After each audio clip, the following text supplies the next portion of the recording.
En este vídeo voy a explicar las bases anatomofisiológicas del dolor.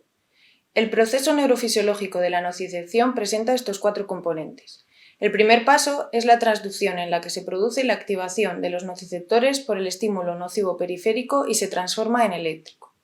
En segundo lugar, se produce la transmisión de dicho estímulo nervioso a través de diferentes estructuras hasta el sistema nervioso central.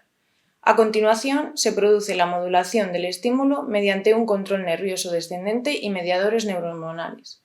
Finalmente, se lleva a cabo el procesamiento cortical y límbico, creando la sensación del dolor. Ahora vamos a explicar este proceso de forma más detallada. La transducción sucede en el nociceptor, que es la terminación nerviosa periférica de la neurona bipolar localizada en ganglios raquídeos, cuya terminación central se dirige al asta posterior de la médula espinal. Se diferencian varios tipos y localizaciones. Tenemos mecanonociceptores localizados en la piel, que se activan por estímulo mecánico o calor.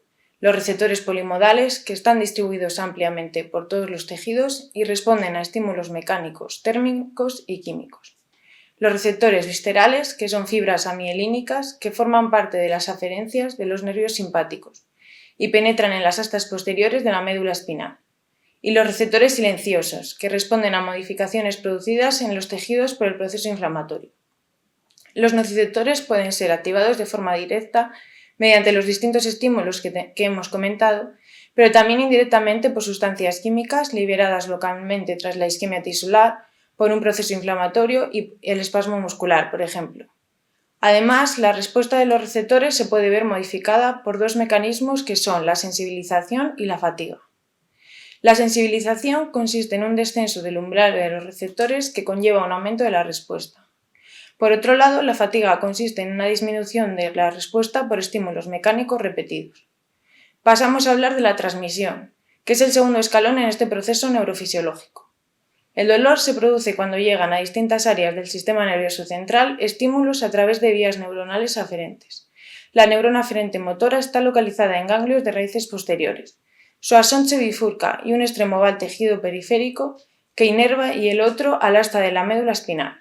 A continuación, hace sinapsis en astas posteriores con la neurona de segundo orden, cuya axón cruza la línea media y asciende por el enlace espinotalámico contralateral hasta el tálamo. En el tálamo se produce la sinapsis con la neurona de tercer orden, que emite prolongaciones a través de la cápsula interna y la corona radiante a la circunvalación parietal ascendente de la corteza cerebral. La tercera etapa consiste en la modulación del estímulo por parte del sistema nervioso, ya que tiene su propio modo de analgesia, que es el sistema opioide endógeno.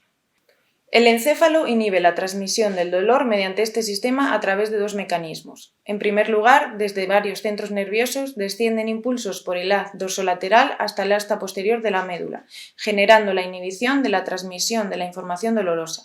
En segundo lugar, a través de la liberación de encefalinas, que actúan mediante inhibición pre- y postsináptica de las fibras C y A delta del asta posterior de la transmisión dolorosa. Finalmente, tiene lugar la percepción del dolor en la corteza cerebral. Los estímulos dolorosos calibrados activan a la corteza cerebral en las áreas somatosensorial primaria y secundaria, el cíngulo anterior que se encarga de las emociones, la corteza prefrontal que se encarga de los procesos cognitivos, el cerebelo, el putamen, el tálamo y la ínsula, generando respuestas autonómicas, motoras, afectivas y de la atención. En el proceso del dolor se pueden diferenciar 3 componentes emocionales. El componente sensorial o discriminativo hace referencia a cualidades estrictamente sensoriales del dolor, tales como su localización, calidad, intensidad y sus características temporoespaciales. El componente cognitivo-evaluativo analiza e interpreta el dolor en función de lo que se está sintiendo y lo que puede ocurrir. Es decir, según experiencias anteriores, factores culturales y creencias, elaboramos una forma de actuar frente al dolor.